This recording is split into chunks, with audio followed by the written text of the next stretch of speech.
Okay, I'm gonna try this again. I was meant to record and this something happened and it went into sleep mode and quit recording. I don't know. My luck today is just. Like I said, if it wasn't for bad luck, I had no luck at all. Hey, hey, hey. Oh, again, it's Friday Eve. It's 12:23. On a 12 outside, 82 inside, 10% humidity outside, 41% humidity inside. Got the ACs on it, you know.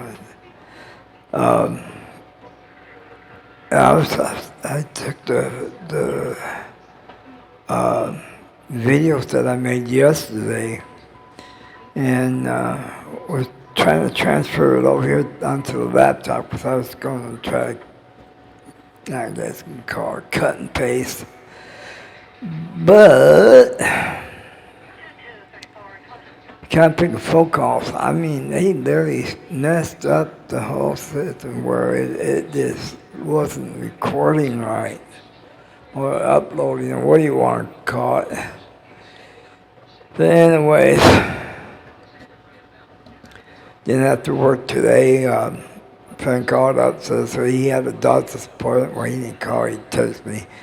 But he had a doctor's appointment, and he says, and there really ain't much to do, and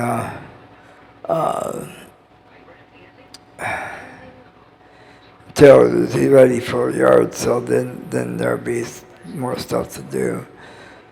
So I putzed around here and went out and did my rounds, then did some trimming on the plants out front of Benny's place. I looked inside towards the back portions of it, and my goodness, a lot of dead pieces, so I trimmed them up best I could. Did have some flowers.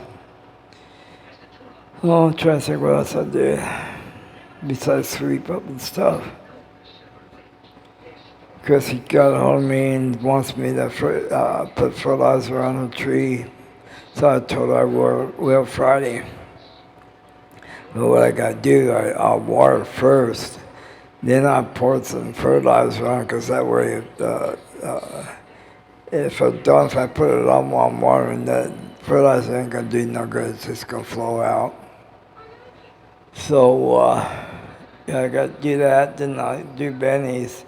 After I'm done spraying down the patio stuff, I'm going to go ahead and get my battery-operated buffer and buff this barbecue, because it's going to have stains. But I don't know how good it is because we're in the midst of monsoons and you never know when it's going to rain. Mother Nature will probably just open up enough just to make everything dirty. It kind of irritates me because I don't have no more Windex. And kind of picking windows get dirty. Can't use my wipers because it just makes it worse. Yeah.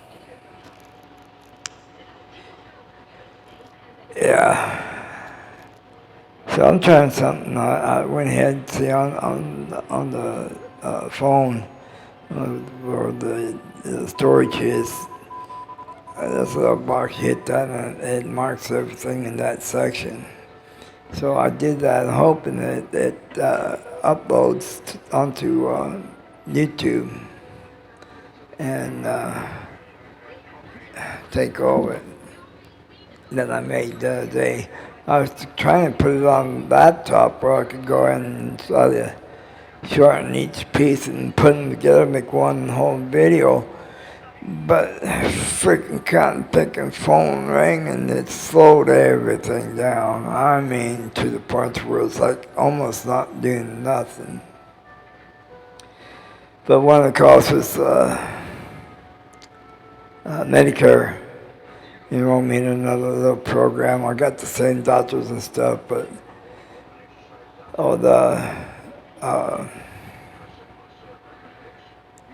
shit, I can't think. My mind's not here. Co-pays are cheaper than what they were. If I was in the nut house, I almost said, yeah, I'm in a nut city. East Mesa. It's better than living in Mesa itself, because Mesa News never used to be that way. Everybody got along, but now you got all these so-called gangbanger boys and girls and go around shooting people and hijacking cars and stealing crap. The mafia took over the Mormons. Yeah, probably using the Mormon temple as a cotton picking stash house for all the stolen stuff and all the drugs and stuff. Brings me back memories. And my old brother Doug, may God rest his soul. He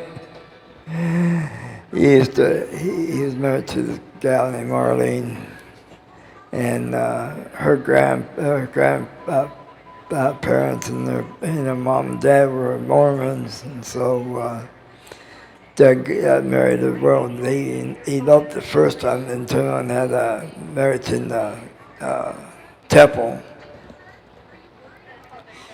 So Doug and her, well, they got divorced. I think, yeah, he finally divorced her because they caught her cheating. And but he still worked at the Mormon temple because his grandfather-in-law got him the job, and they liked his work and stuff. So his roommate Barry, there was a Tasty Freeze down Broadway in oh God, I want to say Grand. Anyways, broad daylight, Barry goes breaks into the place, comes walking out. I can't pick a microwave in his hand, and there was all Mrs. Peace Lester across the street watched the whole thing. And they arrested him. They told him, well, we'll make it easy on you because we know that you're in deeper stuff than this. And we want no more pallets. So old Barry squealed like a stuffed pig. And he named my brother Doug as being the head ringer of the gang, I guess. So apparently they went to his house, and they got a warrant, and they raided his place. They found all kind of stolen stuff in the backyard, inside, with the inside and outside. They found a bunch of motorcycle parts that were hotter than a $2 bill, and then, like I said, a bunch of other stolen stuff, stereos, microwaves, TVs, you name it, he had it. And so they asked Barry again, so where's he live? And so where's he work? And so they told him. So they went to the temple, and they happened to come up to my brother. I thought this is what my brother told me. He says, he come up there and says, you Douglas Stevenson? He goes, yeah. And they go, we got a warrant for arrest. He goes, for what? And they told him what he was being arrested for. His supervisor come up to find out what's going on. And so the officer told him. And the officer then looked at the supervisor and looked down the ground. He says, them plants, what kind of plants are them? And the supervisor says, oh, the tomato plants. Officer says, you been getting tomatoes off in it lately? He goes, no, that's strange stuff over here. Got no tomatoes off in it. And he goes, we don't know why. And the officer looked at the supervisor and said, all them plants are marijuana plants. My brother Doug was growing marijuana plants in the back of the Mormon temple. That was hilarious. But he made headlines. He was a Mesa Tribune. They show pictures of the warehouse that they rented to put all the stolen merchandise in, just for that house that raided. And of course they had his name and everything else, and he was in a mess. That's hilarious. Growing marijuana on the Mormon Temple grounds. Hey, buddy, here's your sign. Oh, but no, I had fun in Mesa a lot of times. One time, can't remember who I was with a couple of buddies of mine and our girlfriends, and I went to the store and bought some stuff. I go, oh, I'm going to buy a box of Mr. Bubbles. And they go, why? I said, well, you see. So we went to the park and had a picnic, and then we went for a walk after eating, and came up to the fountain. I said, watch this. I poured a whole box of Mr. Bubbles in the fountain. We took off. And there was someone to watch who did it. Anyway, so it was in the newspaper about that. They showed the fountain full of bubbles. Oh, what good times! What good times we had. Party at the park. When I was sleeping on the streets, besides sleeping on U-Haul trucks, I would climb up either into the plane or find the area in the train, and I make camp there. And I know one time I was sleeping in the jet, and I got woke up. It was Officer Contreras. He looked at me, Mr. Davis, get out of here. I got out. What are you doing? I said, well, I'm sleeping. I said, I don't want to sleep on the ground with ants or whatever crawling over me. He goes, okay, as long as you're not doing nothing stupid. He says, I want all the trash that you got in there and what's on the ground outside picked up before you leave. He said, I'm going to make a report that way the officer during the daytime catches the trash on the ground and he'll know who to contact. Okay, you know me better, Contreras. I says, I always do. See, Contreras, and then there was Hillary and Rudd. Got along with all three of them. Yeah, so Johnson wasn't too bad, but anyways.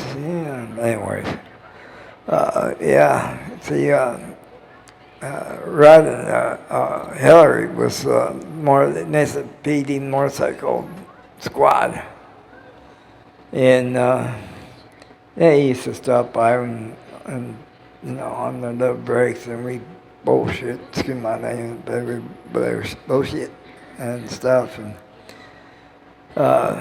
we talked about where I was raised and everything else, and Hillary says he had relatives that used to live out there, and it was on Star. Yeah, I know where Star is. And, I don't know, we got along good. In fact, a couple of times they kept on trying to become their snitch. I said, no way. There ain't no way in hell I'm going to work with you. And they go, why not? I said, you know what? You'd be happy when I do things for you, but when you find me dead in the back alley, you're going to say, oh well, you're no biggie. And they throw me in that box and burn me in Potter's grave. I said, no. I talked to my dad about it, and he says, don't even do it. He says, that's not worth it. And I told him what they were going to pay, and he said, no. He says, that's not worth it. And he agreed with me that, sure, they'd be happy if I go become a snitch, but then if something would happen to me and I got killed and they found me behind in the back alley or something, and I'm no biggie, just one of, what. So that was that. I belonged to the JCs there for a long time, and one time they let me sleep in the tour bus that they had in the garage, and because I had the key to the clubhouse, because I always went there and cleaned up and got things organized either for a meeting or for a bingo. And we had this one lady, I can't think of her name now. But anyways, we called Grandma the JCs. She would come, and of course she had the key too. She would come and help me get things set up and get all the bingo cards at the pay station, ready. And she'll get her little things, the markers and stuff like that set where she wanted to set. And then the rest of the guys at JC's that was working bingo would come in and get things rolling, open the door and let people come in. And so that was that. And of course, being JC's, and after we closed bingo down, we would go out and have breakfast. We would go to Bill Johnson's Big Apple. Once in a while, we went to what's it called, Madas, Mexican food. And before they closed, and we had something to eat there. But a lot of it was Bill Johnson's, and I always ordered the cheese enchiladas. My God, that was so good. And they had a container of hot sauce. I can't remember what brand it was, but that part they did on it and stuff. But yeah, we had their cheese enchilada and hash browns. Oh, that was so good. Thinking about making me hungry. But yeah. Or if we didn't feel like going out to eat, they would give us cash, Here's for helping out. But I had good old times. Had a haunted house, and I was working security, and I had a friend. He did security with me in the same company, and it was our days off, so we worked security for the JCs. And of course, we had some unmarked police officers working up the front. And we see African American kids who walked in. They had their meat cutters, or those spike combs, and they were literally hitting the people with costumes with it. So one of our people that worked inside, and back at the people that were in costumes, he would radio ahead and let us know what's going on. So we'd be waiting at the exit door, and as soon as that person come out, we'd grab him. Police officers slap handcuffs to him, and then bye-bye, you're going to jailhouse. I had pretty good times growing up, and being on my home and stuff. I had 3 apartments when I was single. One was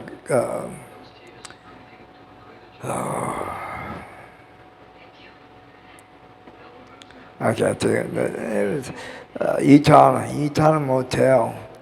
Then I lived in Cemetery Apartments in Tempe. Then I lived in some other apartments that was in Tempe. Or I had 4 places, take that back. I had my own apartment in Phoenix. But I had a pretty good time, with my own apartments. I can come and go and do whatever. Had this one gal, her name is Lori, ain't going to say her last name. Very, she hung around me and a few other friends of mine. She says, I need to find me a place to stay. And like a dumb idiot, I said, yeah, come on, stay with me in my apartment. So I told her one night, I said, I got to go to bed. I said, I got to work in the morning. I got to pull a 12-hour shift. For 3 days straight, 12 hours, and I was pooped. And so she said, okay. So that night was okay, but when I got done with the 12-hour shift, it was three nights in a row now. I was tired. I got home. I made her and I steak and potatoes and stuff like that. And because I had some extra steaks left over, because I made a bunch, that way I had it left over. If I want to take them to work, I can. Of course, I didn't have to work for 2 days because the boss gave me 2 days off. So anyway, so I told her, I said, I'm going to bed, or I said, I'm pooped. I've got to get some sleep. I'm so exhausted. And plus, I was helping around the apartments, doing the grounds. that help pay for some of my apartment pay. So I went to bed and I got woke up there. It's like 9 o'clock, 10 o'clock, somewhere in there at night.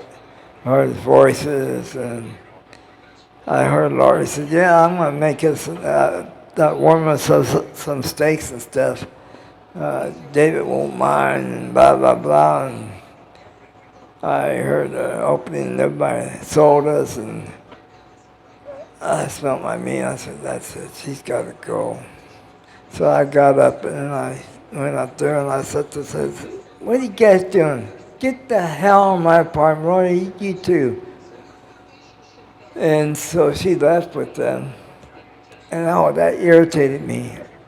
She was told the first time, "Don't bring anybody in my apartment unless I know them," which were a lot of people she knew I didn't know.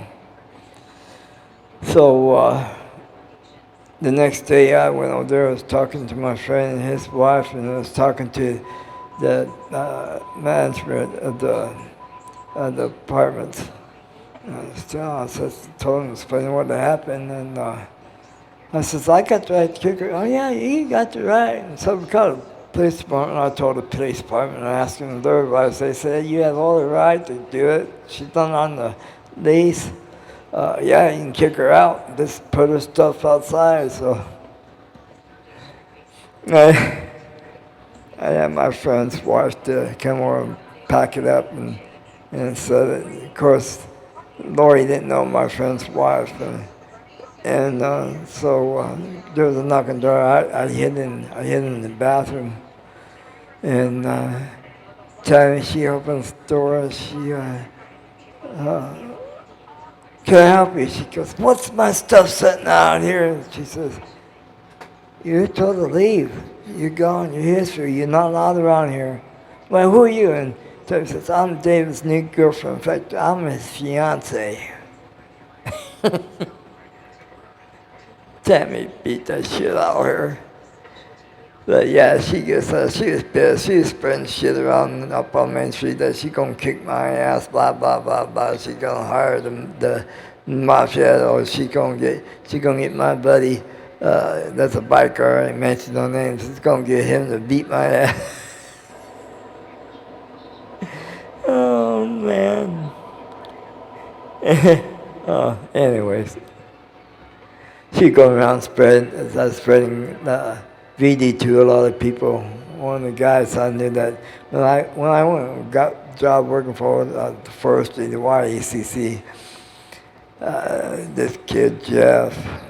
Anyways, he was from up on Main Street. He was gone for 2 days, and then finally he showed up and to work and go, "What's going on?" He says, "Well," he says, "I better not say so. Lunchtime I'm sitting down and eating my chips and homemade hot sauce that wasn't the gals from the group made for me, and had a soda and my cigarettes, and Jeff comes sit down next to me and he goes, "You want to know that?" I said, "Yeah." He said, "Well, him and Midget pulled a train on Lori and they got BD." Oh man, I started laughing my ass off. And Jeff got me pissed off at work that day, and I started going around every time I passed him, I clapped my hands. Dumb asshole. "You know, it hurt when I got the shot. I gotta go for about 6 more.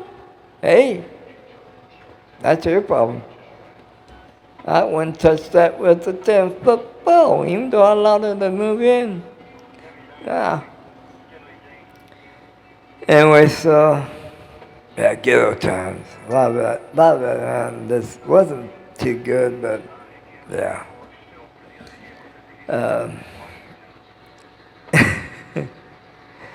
Hey, everybody have a safe day. Better tomorrow. Weekend's coming around the corner.